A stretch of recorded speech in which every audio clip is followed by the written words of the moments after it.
Everyone, welcome to Bitcoin Banter, where we cover some of the week's news. I've got Tony with me, and we've got a lot has happened in the last 3 or 4 days since we last spoke. So, Tony, welcome back. Hey Michael, how are you? I'm doing well. Let's dive right in here. So, this is some pretty exciting stuff. So, this is I looked up this Fairlead Strategies. So, Katie Stockton, the founder, went on CNBC and said, we're big believers of having just a small percentage of a portfolio in Bitcoin, regardless of price action. We want the long-term trend on our side. So I think Wall Street's beginning to see the value prop that this is not going away. I looked up Fairlead. They're a small company. They do technical analysis and are effectively like an investment advisory, it seems. But what do you think this means, Tony, for like the long-term trend? Because we don't see a lot of this. We're seeing more of this, but people are going on to major news outlets where the traditional financial advisors and the TradFi folks are getting their news and and making these sorts of statements and proposing these ideas with respect to Bitcoin. Is this something? Are we still really early, do you think? Is this something you anticipate seeing more and more of over the coming months? Yeah, absolutely. I mean, we are incredibly early, but not so early that these people are not starting to pay attention. I mean, now there's enough noise out there with regards to Bitcoin, and like you said, this is not going away. I mean, if it was, it would have disappeared, 15 years ago. But now it's gotten to the point, where there's so much noise about it growing every day that even these traditional folks that maybe initially didn't want to bother because it's just yet another new thing that they have to learn and worry about. Well, now they have no choice, right? Because now this is a big deal. It's not just another fad that's coming and leaving. Bitcoin is a massive game changer, and a lot more folks are starting to wake up to the fact that the U.S. dollar is not what's going to remain, for the foreseeable future. It's already on its way out. De-dollarization is accelerating on an international level. Clearly, you just have to, follow the news, and you'll see this happening. So people are hedging their bets. No one wants to be like the sucker in the end, and so they start off with a small allocation, most likely because they don't understand much about it other than what they're hearing. Oh, he did this, or they did this, or the ETFs are in it now, so they must know what they're doing. So let's just put a small percentage as well. That's how they start. Doesn't mean that they understand it fully. They don't. They're just basing their decision based on the decision on someone that they assume has done their homework already. I'm assuming in this case, like the BlackRocks of the world. That's how Wall Street usually pays attention. So more and more of this is going to happen, and I foresee that tiny allocation to become a more significant one, as they get their foot in the door.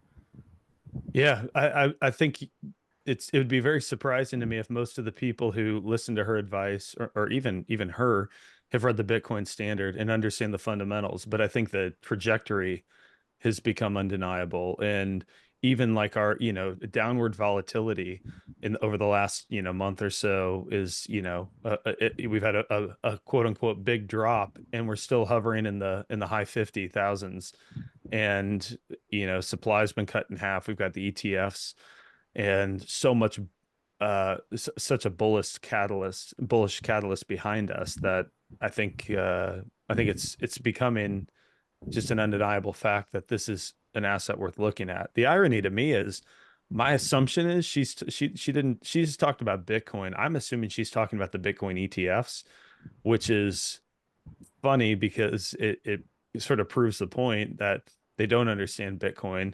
They recognize the trend, which is, good for them. That's a step in the right direction. But I would be surprised if she was recommending proper self-custody of the heart of the asset itself to her clients. Well, probably not, at least not initially. I mean, if she doesn't understand Bitcoin fully, she probably doesn't even know about self-custody, let alone the whole thing works.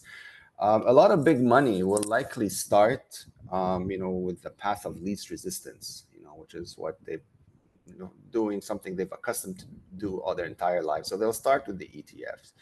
But then, as this thing becomes more serious and they start learning more about it, and then, self custody, those buzzwords, will become more frequent in their everyday lives. And some of them, not all of them, will start, investigating it more.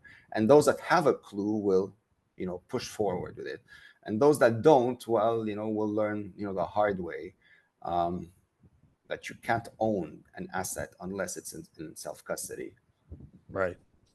Absolutely. We've got more interesting news from TradFi.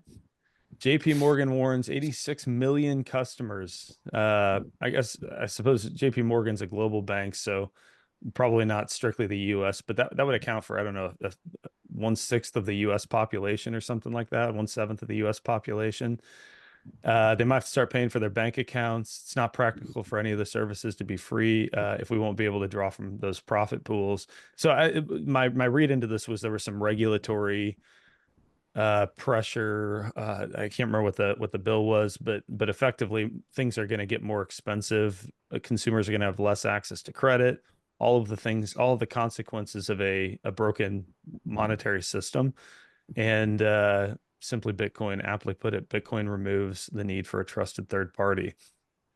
Uh, I'm wondering if I think for a long time the traditional finance space has been shooting itself in the foot by not adopting Bitcoin. At the same time, I understand that the incentives of Bitcoin are misaligned with what has made them so profitable over the years. But I wonder if this is like a catalyst for people to just begin slowly exiting. Like, the typical JP Morgan customer isn't gonna cash out and go all in on Bitcoin tomorrow because of this, but it is going to start putting pressure on people. I guess it's like lately over the last decade or two, it seems like there have been multiple exit doors to this this theater that's on fire, and some of those doors seem to be closing. And ultimately, I think we agree that there's one exit door that stays open and accessible, and that's Bitcoin. Um, how long do you think it is before people begin to catch on to that and they stop running into real estate and into, any of these sort of traditional or gold, any of these traditional asset classes that have proven as safe havens? When they get completely screwed themselves, that's when they start paying attention. My read of this headline is that this is bad news. This is really bad news.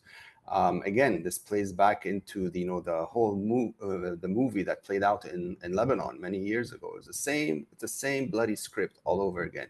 When a big name like JP Morgan starts putting out headlines like this, is because they're trying to dampen the real bad news, is that they have a big problem on their hands. Either they're running out of money or they're anticipating a big loss of revenue down the line in the not so distant future. And they're sort of like trying to band-aid the situation, trying not to cause panic, et cetera, et cetera. But this is not a good sign. I mean, this will very quickly, escalate to more restrictions, to more limitations, more, more, more. And before you know it, there's a very good chance that the way the JP Morgan clients wake up one day and boom, there's no access to their money, or they're like severely restricted from accessing it unless they meet some, like a whole list of headache requirements, which essentially means you can kiss your money goodbye. This I is what I see. I think too that over the last couple of years, because of the bank failures, we've seen a lot of consolidation in the banking industry, and we will continue to see more as other banks fall, as people lose confidence in their local community banks and exit for JP Morgan. They take on a more monopolistic power than they even have today. It's just it's a Mm-hmm. handful of big banks at the top that everything consolidates into, Mm-hmm. and people they become more powerful by virtue of that phenomenon, and maybe just see an opportunity at a money grab too. It's like, hey, we can start charging because they're not going back to their community bank. Their community bank could be insolvent or on the verge of failure, and they're not too big to fail. JP Morgan is the safe haven, and so they can charge a premium for their services, because at the end of the day, at least the government's going to print to save JPMorgan. So I wonder if there's an element of that going on here too. I don't think it matters, even if there was. In Lebanon too, there was a consolidation of banks. A lot of the big banks, gobbled up the smaller banks, but ultimately they all flatlined and went to zero. Mhm. So even if that were to happen, I don't see that lasting for very long. And to think that you're going to take your funds out of JP Morgan and put it in another bank because you think it's better, safer, that's that's a waste of time. Yeah. It's not going to resolve anything. The fundamental problem here is that the fiat is dying. The system fiat system is broken and it's failing at a much faster rate, and these are the telltale signs. And soon you'll start seeing more of these signs, and before you know it, that's when the panic starts to manifest itself. Yeah. And unfortunately, I suspect this is going to hit those most in need disproportionately. So a trajectory we continue to see. The last thing we got is some good news.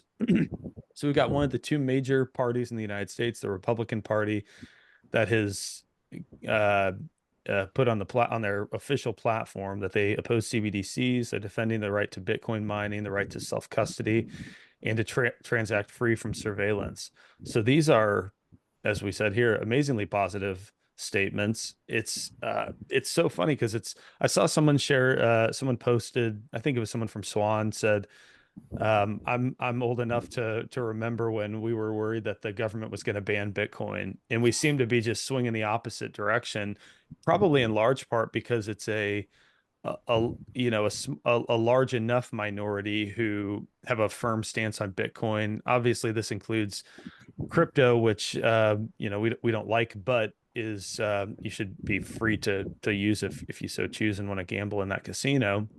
Um, what do you think? So here's where I'm.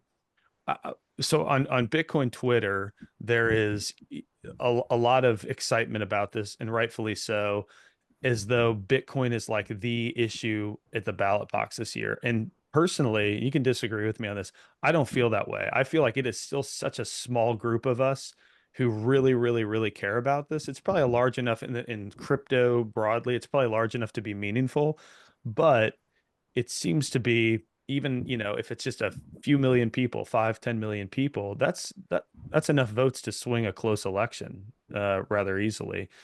uh, do you view this, obviously I think you view this as a positive development. Do you view this as like a make or break in this election for a party, or do you think it's still going to be another 4, 8, 12 years before this position has like a meaningful sway in elections? Well, I mean, this news surprised me just as much as it did you, and probably like thousands of other people when I read it. But power to the people.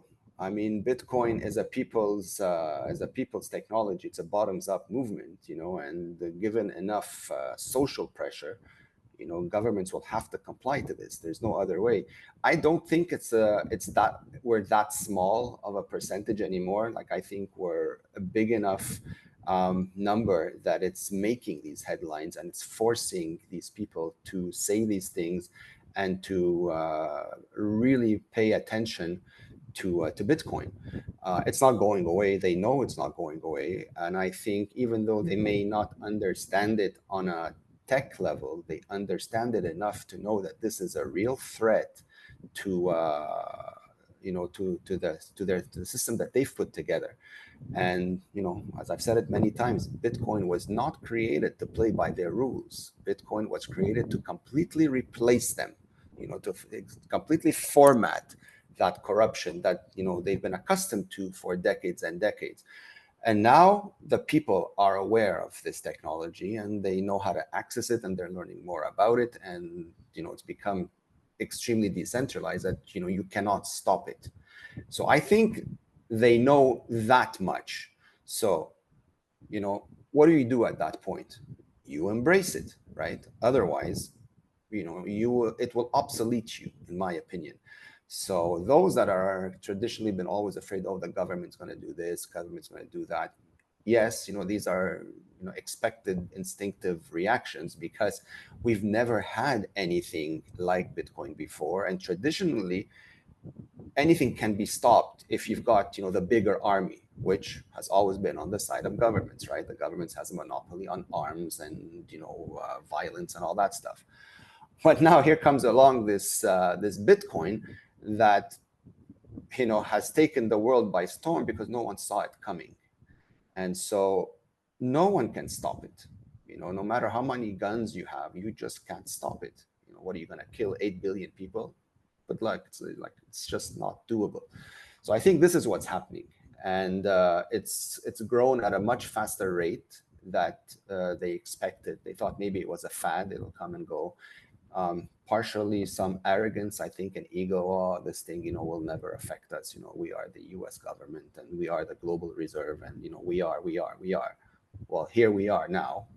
That you've got a Republican Party that is saying all the right words, and is pushing in the right direction that aligns perfectly with what the people want, which is ultimately what's going to win anyhow, in my opinion. Yeah, there are I don't trust politicians, but there are a handful of politicians who have been they've said the right things over and over and over. Mm-hmm. Vivek Ramaswamy, Matt Gaetz is a representative here who he was in El Salvador meeting with Max Kaiser and Nayib Bukele. Ted Cruz has been a big proponent. He says he has a Bitcoin miner now, and he's been holding Bitcoin for quite some time. It's not that I necessarily trust them broadly, but I wonder. I think a lot of these people they do have children, and they want a future where they're thinking far enough out potentially that they want a future of freedom and less taxation and a lot of the things that we're for. Thomas Massey is another one, and it makes me wonder if maybe there are still some good people trying to do good things, and you know obviously this is a vote winner. You don't lose any votes by being pro Bitcoin, but uh I wonder if more of those people are awakening to the reality of what life will be like for their children and grandchildren down the road if we don't alter our course in some way. In Bitcoin and equally opposing CBDCs might be the ticket for that, and they're beginning to recognize that. So hopefully, I like to think that there are some good people trying to do good things. It's just a lot of ugliness in Washington D.C. Of course. Yeah, of course. And I genuinely believe there are good people, and we're starting to see that more and more now in politics. I've never been a fan of any politician or politics in general, but they're a fact of life. Whether you like them or not, they're there, and so it's always better, when they're on your side than against you. I guess there's enough people in the United States government that sort of see the light. They see that the current path of the country is not a good one. I mean, the U.S. is on a path of darkness and destruction. It's crystal clear. Like you have to be really dense not to be seeing this right now. And I don't think they want that for themselves. And like you said, their kids, their families down the line. And luckily there's, or hopefully rather, there's a large enough number of them, that make a difference. Ultimately, a good politician, in my opinion, is one that accepts a future where they will not be in control of the money. That's the only way you can trust a politician, when they accept the fact that they will not be in control of the money. So they have to be held accountable to their performance. It's not like whatever happens, I'm still gonna be here. No, you're not. If you don't perform, if you don't do your job, if you don't show positive results, out you go, like any other person. And when you strip the power of money from government, you can do this. And so is that going to happen in the US? I don't know. I really hope it does. It's happened in El Salvador. They've made it legal tender. So, and a lot of more countries are probably going to be adopting that same path because they see the fruits of that decision. And Yeah. so you lead by example. I don't think anybody wants to live in a miserable life, not the American people, not any kind of people anywhere around the world. Yeah, and I think hopefully they're onto something here in the U.S. because unlike El Salvador, very few countries are going to embrace Bitcoin because El Salvador did, right? I mean, they're still sort of proving the use case. Hmm. It's a very small, relatively uninfluential country on a global stage. The US does. I mean, you talk about game theory. That's when Hmm. everyone else has to look around. And as Saifedean says, you can only, I'll paraphrase because I don't remember what the exact quote is, but you can only outrun the hardest currency, hardest money for so long.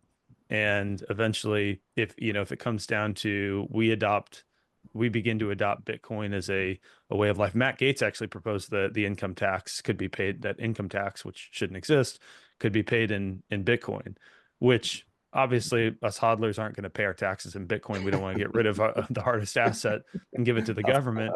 Of course not. But it's an important step toward legal tender laws and recognizing it not as a commodity but as a currency where we don't have to pay capital gains taxes when we sell it or preferably spend it at a large profit. So very bullish just to think that because I think this also more in a micro way makes the game theory begin to play out. What are the Democrats going to do now? What are the other side? What's the other side of the political aisle going to do? They have to respond to this in some way. And while it will probably seem very disingenuous because they've always been very adamantly opposed, well, I think the Republicans have been a little more neutral, don't care, don't talk about it quite as much. There's no anti-crypto army in the Republican Party like there was with Elizabeth Warren. It's going to force their hand. They got to come to a decision on what the policy is, and if they go back on that and they start banning Bitcoin, they want to do something like that after they've been reelected, they're going to piss off a lot of people, frankly. So this is bullish for me, and I think too it also gives Wall Street and some of these institutions who have been sitting on the sidelines trying to figure out what their stance should be. It gives them a bit more confidence that uh, government's probably not coming for it in the way that we might have thought several months ago when the Samurai guys were arrested. They're coming Mm. for Bitcoin, right? So we can only hope, but it definitely seems like a very positive development to me. Yeah, it definitely is a positive development. I mean, I just too many people fear the government. Ultimately, that's also a problem on its own. There's no Yeah. reason to fear a government. In fact, normally it's the other way around. Government should fear its people. So, but the people need to do their part, to stand their ground and to make sure that their country is headed in a positive direction. So, the people hold the power, but the people seem to have forgotten that fact, and now are just like waiting and hoping that everything goes well without really being involved, like sitting on the sidelines. You can't do that because if you do that, then things don't normally end well. Yeah, well said. Well, I think that's a good place to wrap up, and it's what we're doing here at the Bitcoin Way. Of course, I think we've got team members in maybe 5 countries globally. We're trying to bring Bitcoin adoption. If you need help with Bitcoin self custody, if you're listening, check out the bitcoinway.com/podcast. We can walk you through step by step. It's a white glove service. You'll be very confident and comfortable with the way that you hold in custody your Bitcoin. We don't need to know who you are. You can non KYC. We don't hold a key for you, none of that. We don't recommend any hardware wallets that you have to plug into computers or anything. And if you're just lucky enough, maybe Tony will be one of the guys you get to talk to and work with. But Tony, thanks for your time. We'll reconvene in a few days and see what news has happened since then. There's always something. Looking forward to it, Michael. All righty, take care. Cheers, everyone.